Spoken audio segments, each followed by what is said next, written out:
She deserves it more, darling, Mom said, not even looking up from the stack of gourmet cupcakes she was arranging on the tiered display stand. Lila's always been more dedicated to her studies. You've always had other interests. The casual dismissal stung worse than if she'd slapped me.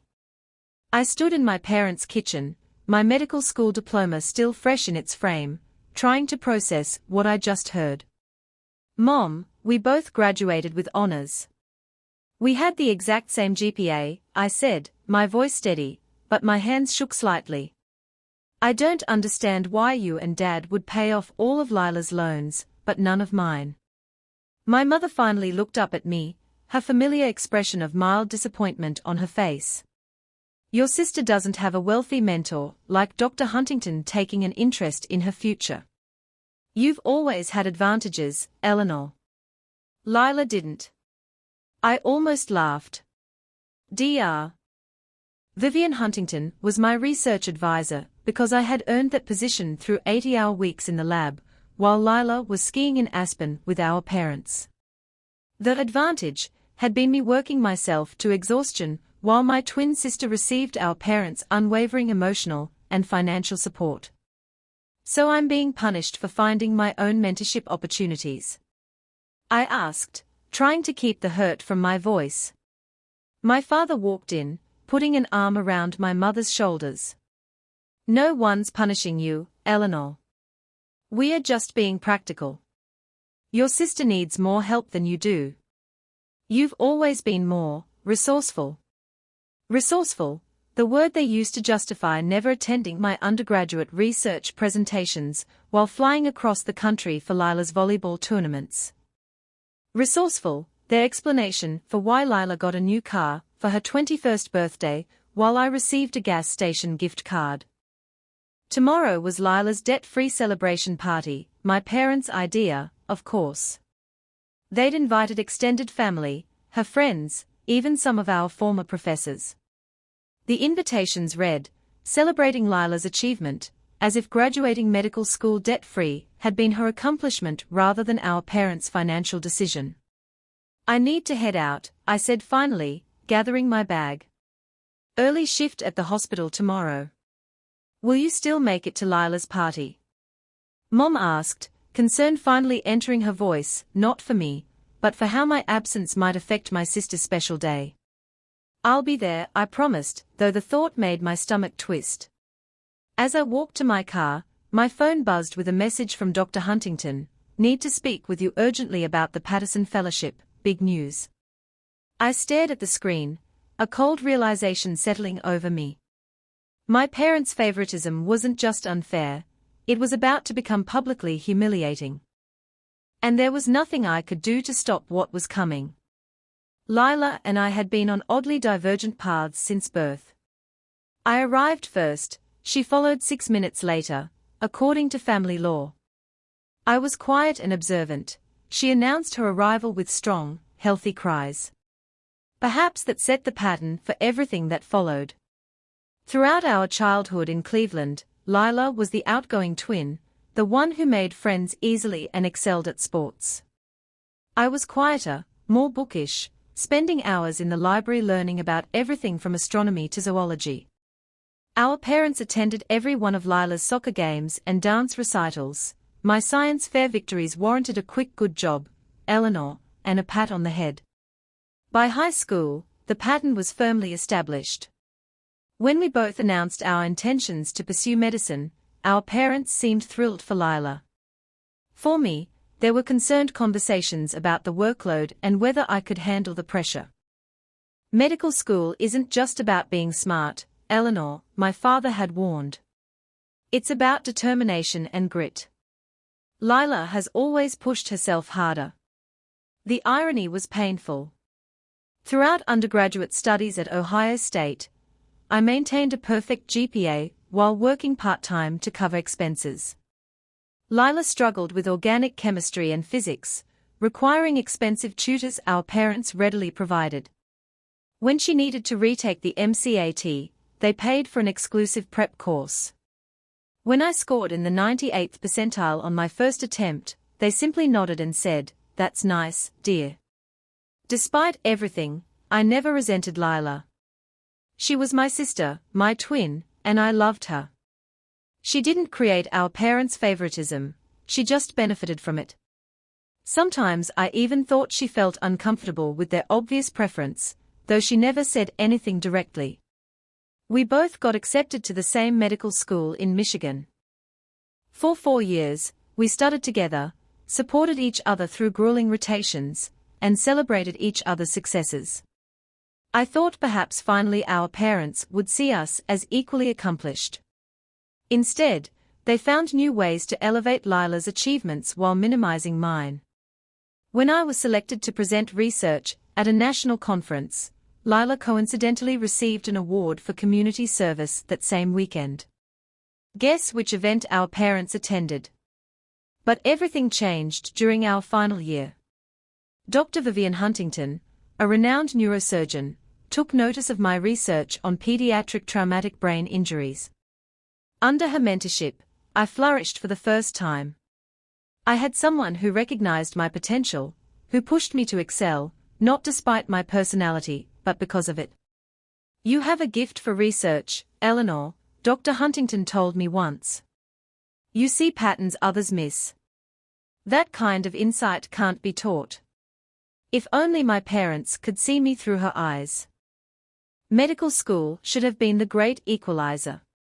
For 4 years, Serena and I studied side by side in Michigan, surviving brutal rotations, sleepless nights, and the constant pressure that seemed designed to break us. We quizzed each other over cold coffee, collapsed laughing in the library at 3 a.m., and celebrated small victories together, passing exams, mastering procedures, earning praise from attending physicians. I truly believed that by the end of it, our parents would finally see us as equals. Instead, they simply found new ways to elevate Serena while minimizing me. When I was selected to present my research at a national conference, Serena coincidentally received a community service award the same weekend.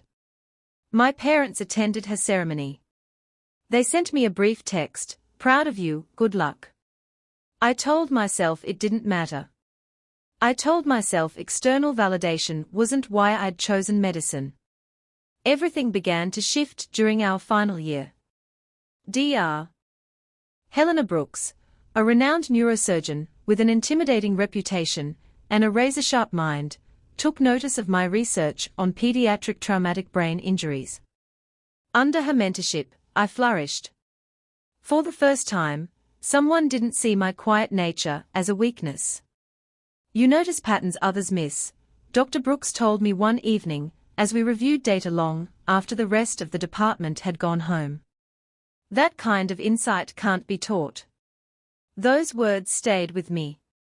If only my parents could see me the way she did. The morning of Serena's celebration, I sat across from Dr. Brooks in her office. She was a striking woman in her early 60s, silver hair pulled neatly back, sharp blue eyes that seemed to miss nothing. The walls around us were covered in awards, framed research papers, and photographs with medical leaders from around the world. "Maya," she said, gesturing for me to sit, "I have extraordinary news." My heart raced. For weeks, I'd been waiting to hear about the Patterson Fellowship, Johns Hopkins' most prestigious neurosurgical research position.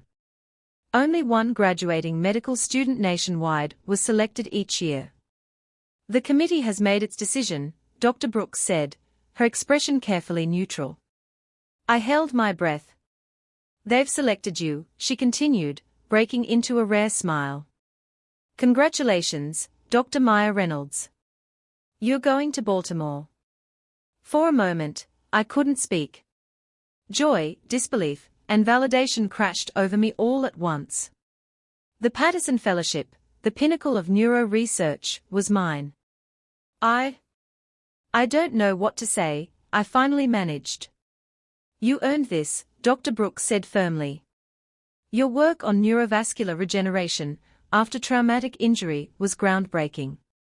The committee was particularly impressed by your dual approach, combining surgical innovation with pharmacological intervention." She paused. The fellowship includes a generous stipend, housing allowance, and complete loan forgiveness. I blinked. Loan forgiveness. I would be debt-free, just like Serena, but through merit, not parental favoritism. There's more, Dr. Brooks added, her eyes twinkling. I've been invited to Serena's celebration tonight. Your parents extended an invitation as a courtesy to faculty, unaware of our mentorship. I'd like to announce your fellowship there, if you're comfortable. My stomach dropped. I don't know, I admitted.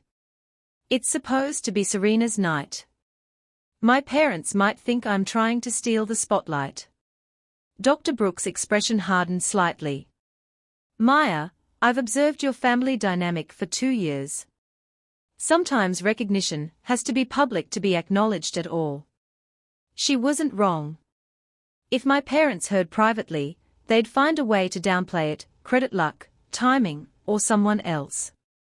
Okay, I said quietly. You can announce it. As I left her office, my phone buzzed. Serena, Mom's going overboard for tonight. It's embarrassing. Wish she'd put this much effort into celebrating both of us graduating. I stared at the screen. It was the first time Serena had ever acknowledged the imbalance. Before I could reply, another message appeared.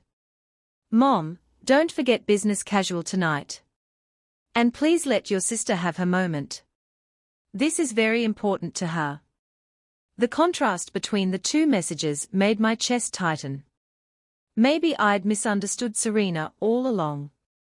The celebration was held at an upscale rooftop restaurant in downtown Detroit.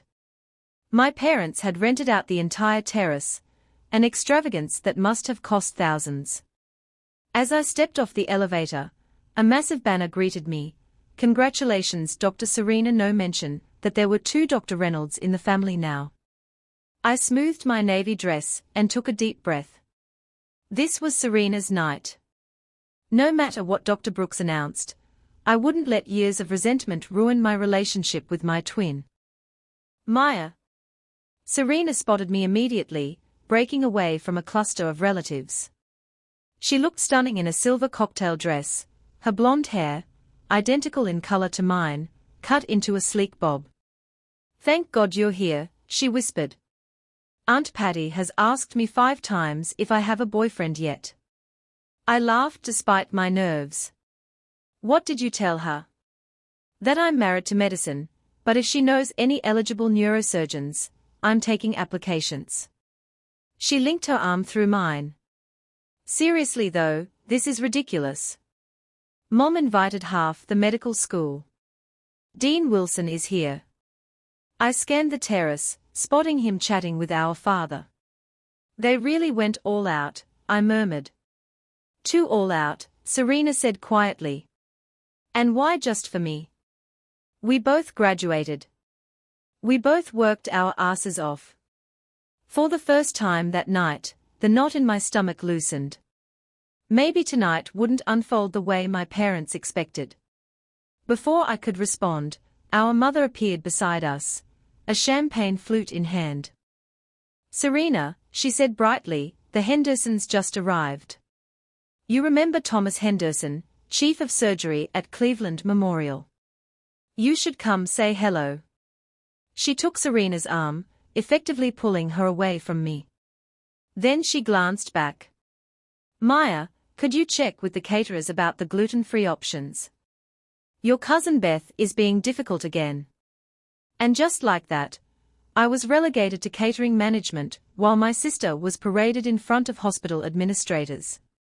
Some things never changed. I was directing waitstaff toward the correct table when Dr. Eleanor Brooks arrived. She wore a crimson pantsuit, commanding attention without effort.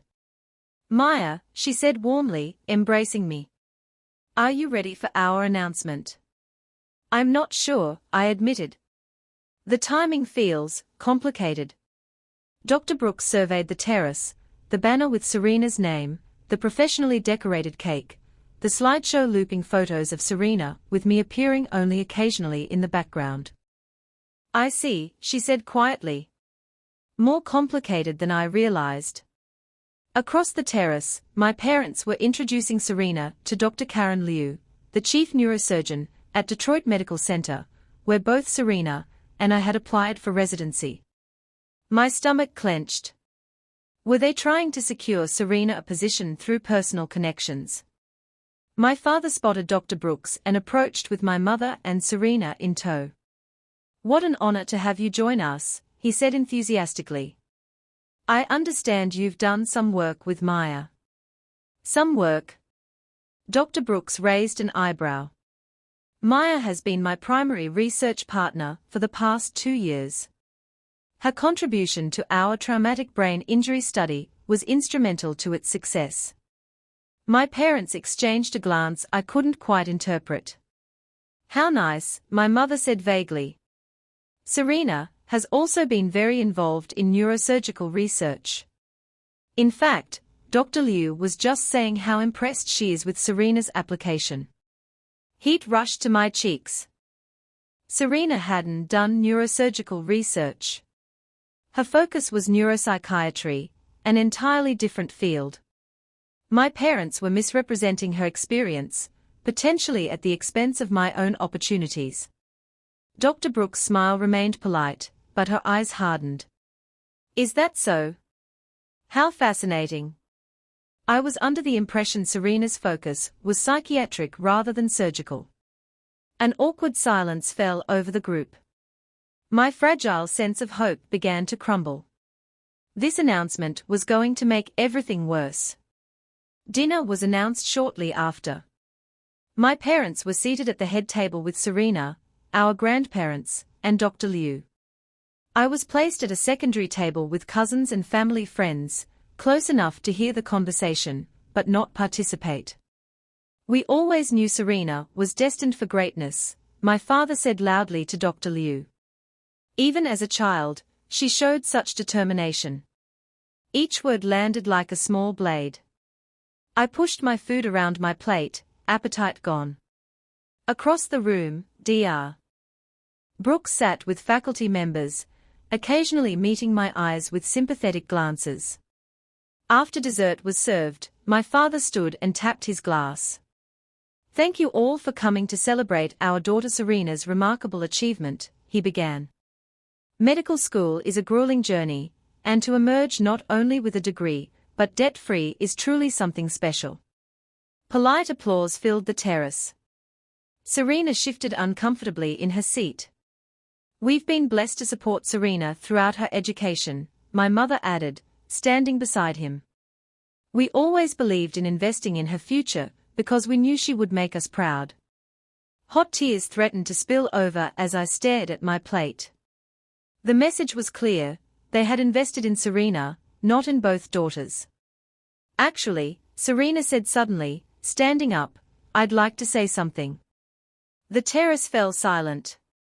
She looked directly at me, her expression apologetic. "This celebration feels incomplete.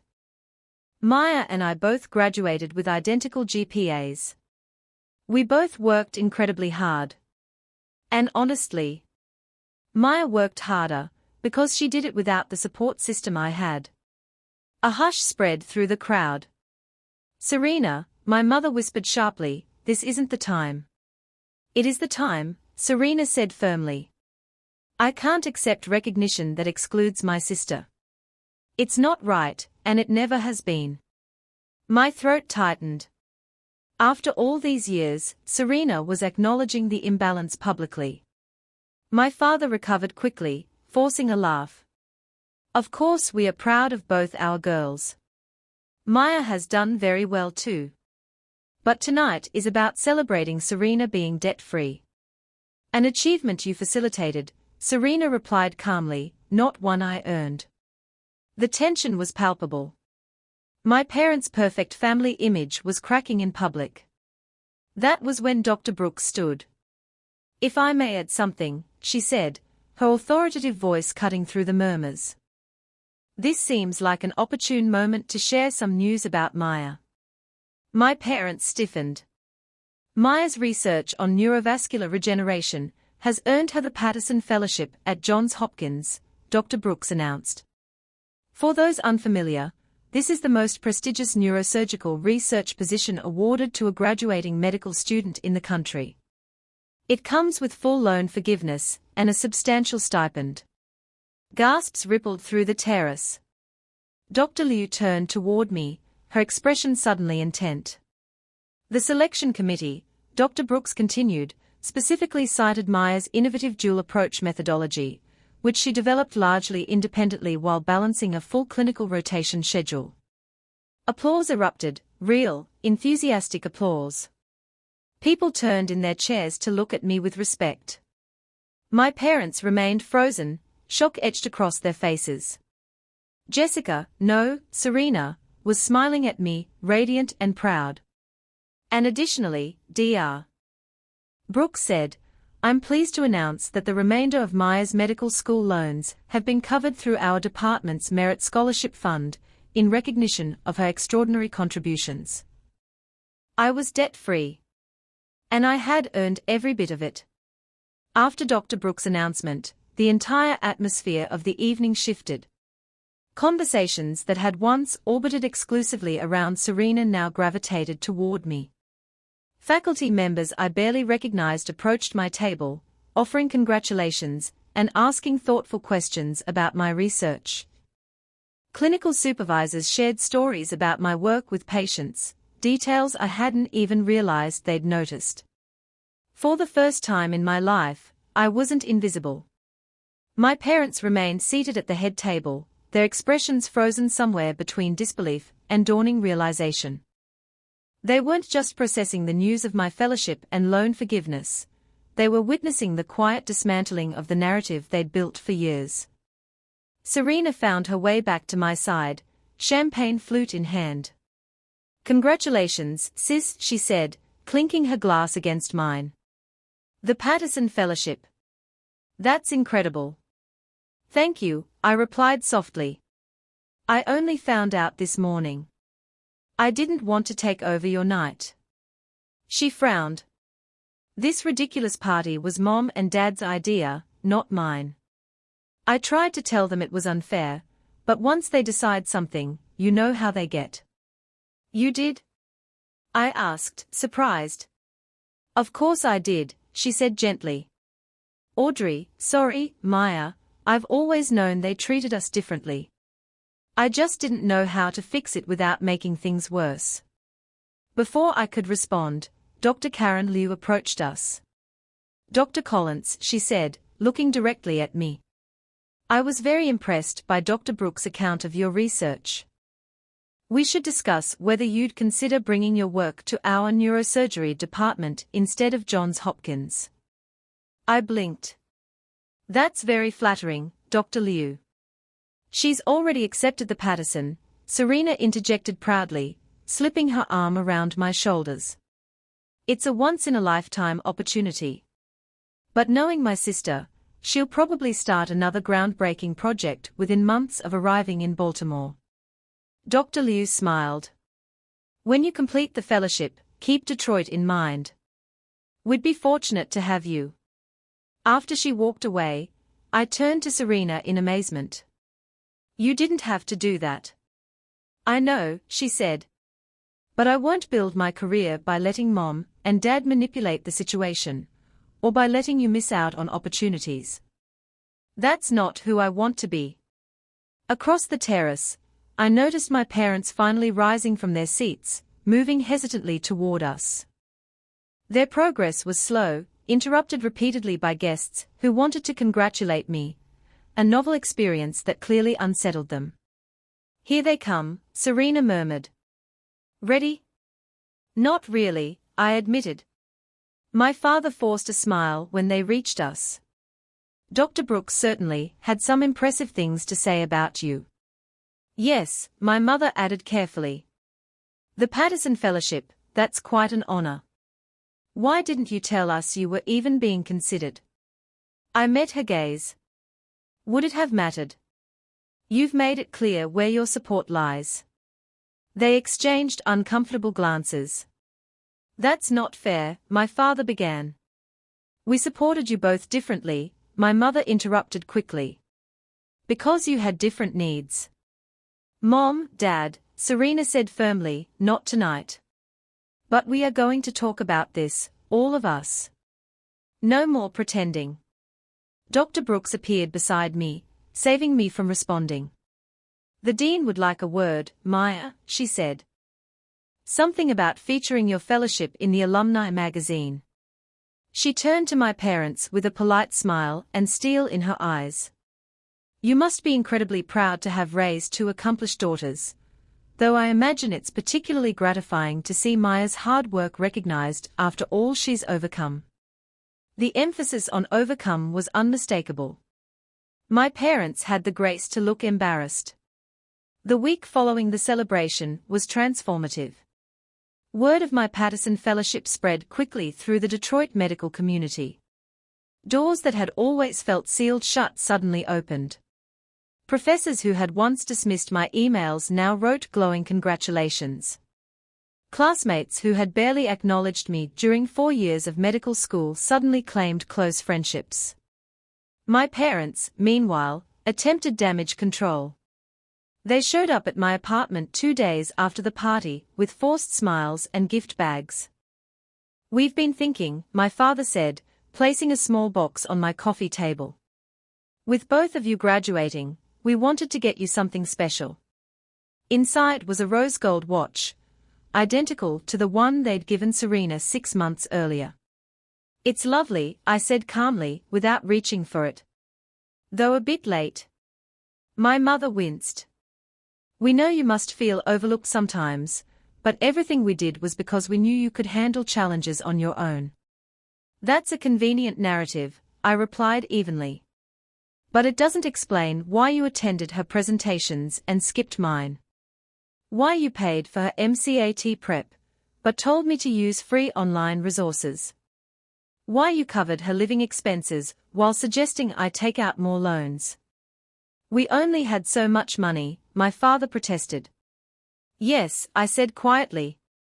And you chose, consistently. My mother's eyes filled with tears. We love you both equally. Maybe you do, I said. But you haven't treated us equally. And watches won't change that.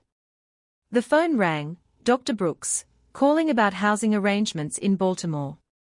I answered gratefully, turning away from my parents' stunned faces.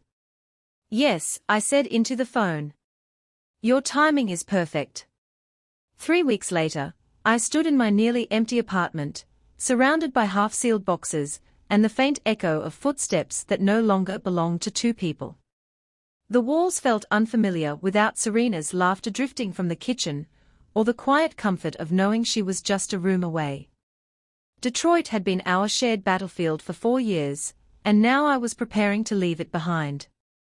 Serena sat perched on the windowsill, watching me tape the final box labeled Books Research. Sunlight caught the edge of her hair, and for a moment she looked just like she had when we were kids, thoughtful, uncertain, stripped of the confidence our parents always praised. I still can't believe you're leaving next week, she said quietly. The apartment's going to feel empty. You'll be too busy with residency to notice, I teased, though we both knew that wasn't entirely true. She smiled faintly, then grew serious. I've been thinking a lot about Mom and Dad. About everything they did, or didn't do. I paused, sitting beside her on the windowsill. Yeah? I always thought I was the lucky one, Serena admitted. Because they showed up for me. Paid for things. Made a big deal out of my achievements. She swallowed. But now I see it differently. They weren't helping me, they were shaping me. Making me dependent on their approval. I nodded slowly. And making me invisible. She looked at me, eyes glossy. I should have spoken up sooner. I told myself it wasn't my place, that it would just make things worse. But that was cowardice. You were surviving, I said gently. Just like I was. She sighed. They are devastated, you know. Mom keeps crying. Dad's telling anyone who'll listen about his brilliant daughter at Johns Hopkins, like he personally funded your research. I laughed softly, surprised by how little it stung. Let them. Their version of the story doesn't define me anymore. And it was true. The constant ache, the need to be seen, validated, chosen, had finally dulled. Dr. Brooks' mentorship had shown me what real support looked like. Accountability without favoritism, belief without conditions. So what happens now? Serena asked. With us, I mean. I took her hand. We move forward without the competition they created. As sisters, not rivals. She squeezed my fingers. I'd like that. A week later, my parents invited me to dinner. I almost declined, but something told me this conversation needed to happen before I left. They looked smaller somehow, seated across from me at the familiar dining table. My mother fidgeted with her napkin. My father cleared his throat. We've done a lot of reflecting, he began. About how we raised you girls. I hope so, I replied calmly. We never meant to hurt you, my mother said, tears slipping free. We thought we were doing what was best. For who? I asked quietly. They didn't answer. You taught me to be self-sufficient, I continued. But you also taught me not to expect support. That lesson stayed with me longer than you realize. My father nodded slowly. We were wrong. The words were simple, long overdue, and strangely anticlimactic. I'm not asking you to fix the past, I said. I just need honesty going forward. And boundaries. My mother reached across the table. Can you forgive us? I considered it. I'm working toward it. But forgiveness doesn't mean pretending it didn't happen.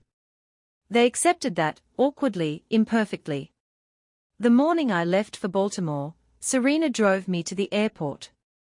We didn't talk much, just let the quiet sit between us. At the terminal, she pulled me into a tight hug. Dr. Maya Collins, she said, smiling through tears. Patterson Fellow. Go change the world. I'll settle for changing one small part of it, I replied. Take care of yourself. And don't let them make your choices for you. She nodded. I won't. Baltimore greeted me with crisp air and possibility. Johns Hopkins was everything I'd imagined, intimidating, exhilarating, alive with intellect. My days filled quickly with lab work, clinical observation, and late-night discussions that challenged everything I thought I knew. For the first time, I wasn't the quiet twin or the resourceful daughter. I was simply Dr. Collins. Emails from home trickled in. My parents tried, awkwardly, to stay involved without overstepping. Serena thrived in her residency, finding confidence untethered from their expectations. One evening, after a long day in the lab, Dr. Brooks stopped by my office. You're settling in well, she observed. I am, I said honestly. I didn't realize how much weight I was carrying until I put it down. She smiled. That's what happens when people finally see you clearly. As I walked back to my apartment that night, city lights stretching ahead of me, I felt something unfamiliar but welcome. Freedom. Not just from my parents' favoritism. Not just from comparison. Freedom to define success on my own terms. Life in Baltimore settled into a demanding but deeply fulfilling rhythm. My days began before sunrise and often ended long after the city lights flickered on, yet I'd never felt more energized. The lab at Johns Hopkins became my second home, whiteboards covered in evolving hypotheses, quiet hums of equipment, and the steady presence of minds that challenged mine in the best possible ways. For the first time, I wasn't overcompensating or proving my worth. I was simply contributing. Dr. Brooks met with me weekly, pushing me to refine my theories and defend my methodology with precision. She never softened her critiques, but she also never withheld her respect. You think too far ahead sometimes, she told me during one review session. Brilliant, but remember, clarity brings others with you. I adjusted. Learned. Grew.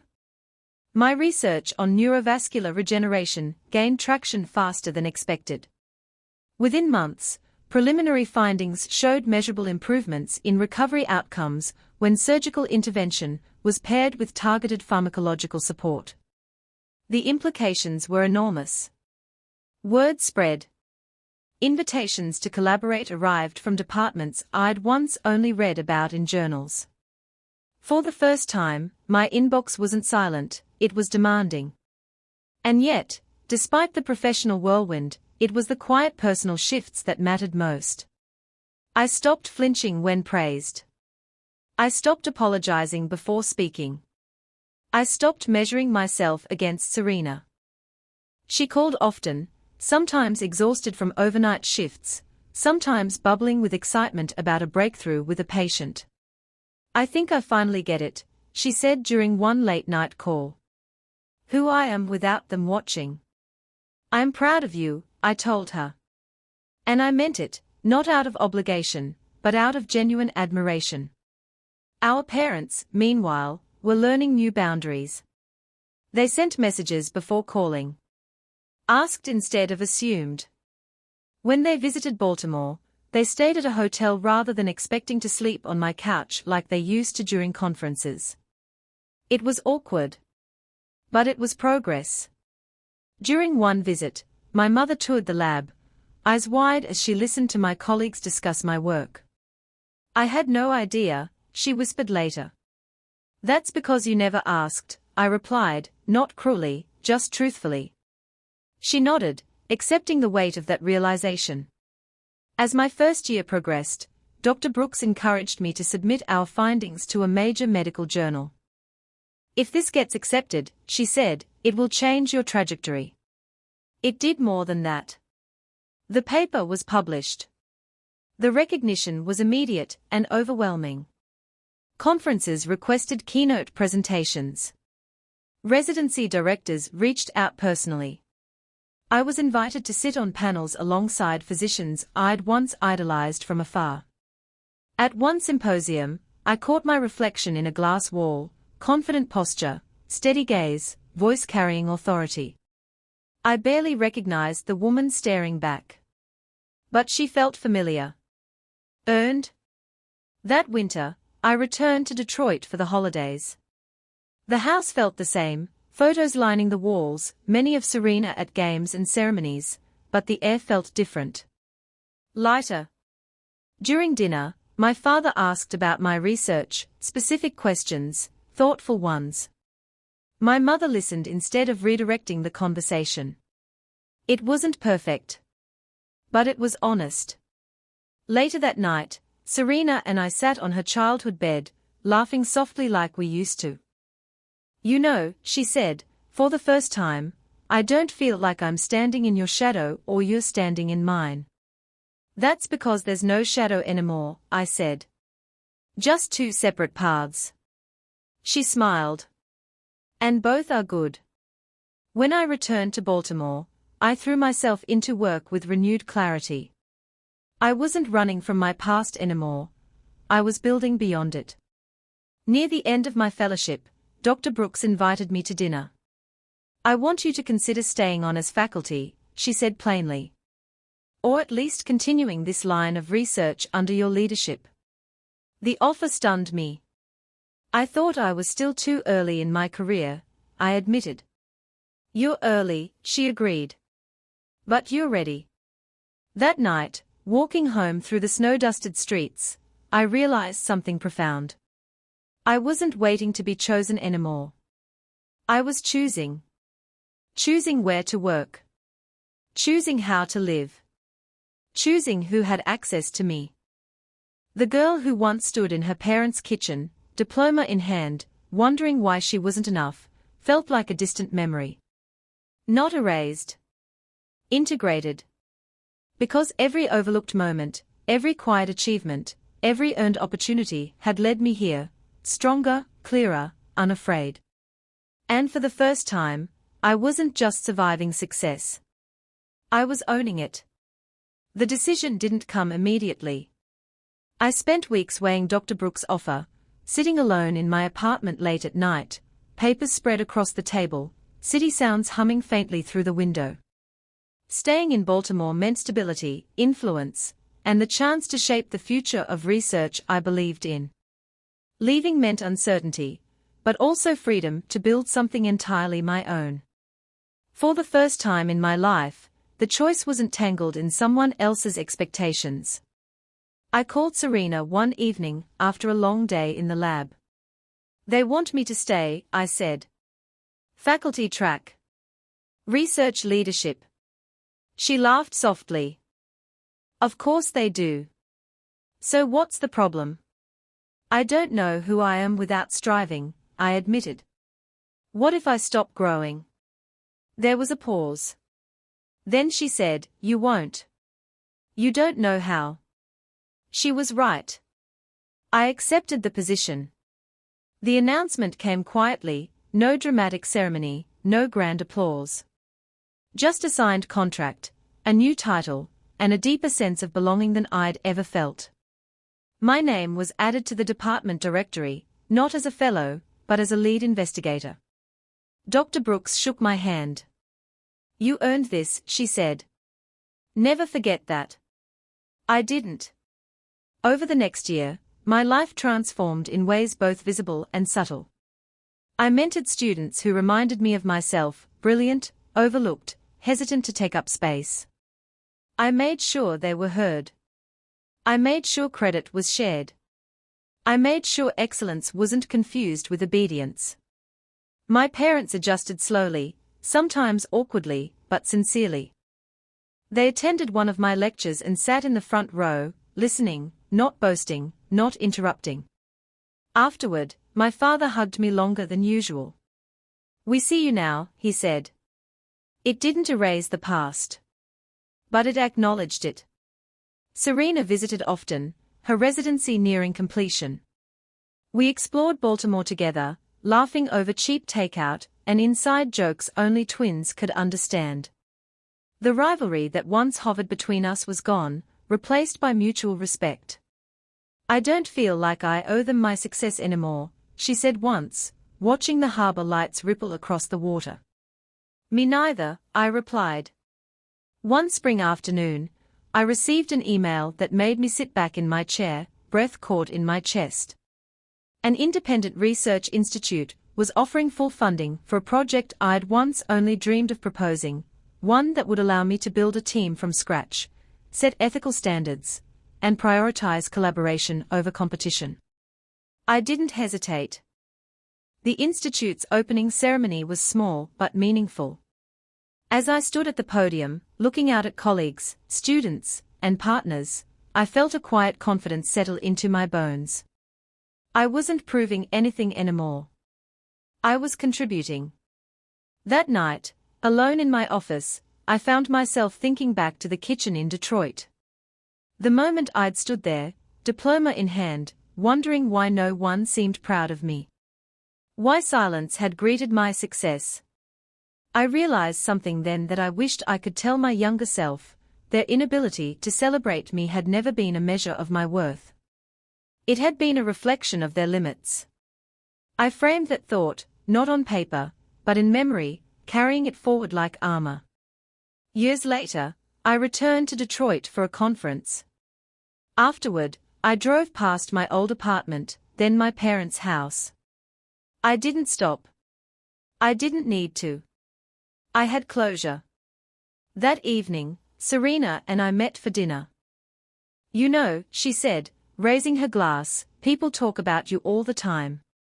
About your work. About how you changed things." I smiled. I didn't change things. I just refused to disappear. She clinked her glass against mine. To not disappearing. As I flew back to Baltimore the next morning, watching the city fade beneath the clouds, I felt nothing but peace. I hadn't won against my sister. I hadn't defeated my parents.